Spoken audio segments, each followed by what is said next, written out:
our top story, a company claims to print athletic programs on behalf of local schools. But one Chattanooga man believes it's all a sham. NewsChannel 9's Micaiah Thurman has been digging into the details. Micaiah, what have you learned? Well, there are many things that we still don't know, but what we do know is that Cadwell was hired by API to sell ads on behalf of Red Bank High School and Gordon Central High. But administrators at those schools say they've never heard of him or the company. Meet Cadwell. He's a 25-year-old from Chattanooga who was in the market for a job back in April. That's when he says he got this email from a company called API asking him for an interview. Cadwell says the company hired him on the spot to sell ads for Red Bank High School's football team. There's also other schools. I know that Sequatchie County High School is one of them, Central High School is one of them, and Red Bank, of course, Gordon Central.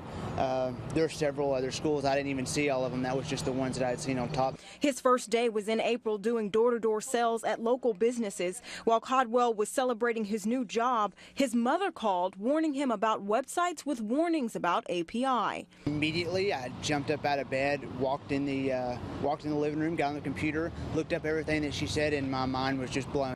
Some of the reports accuse API of operating under several different names with the same acronym.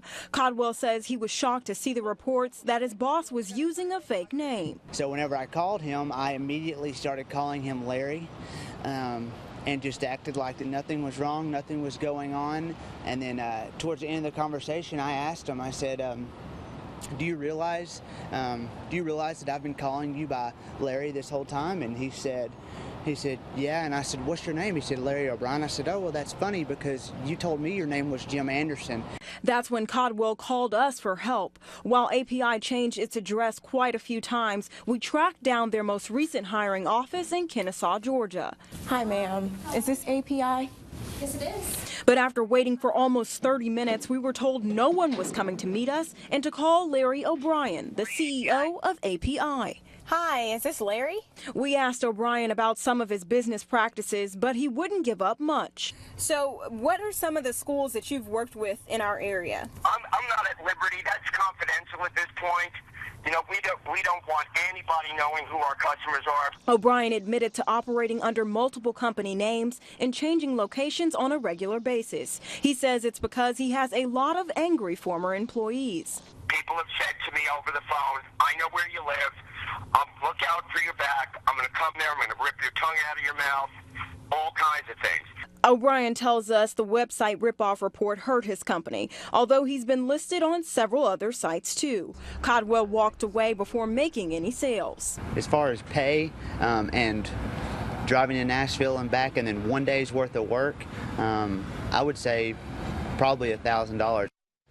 We went to both Red Bank High School and Gordon Central High. Administrators for both schools tell us that they've never heard of API or worked with a company like API. O'Brien told us that the Better Business Bureau could verify his company's good reputation, so we did check.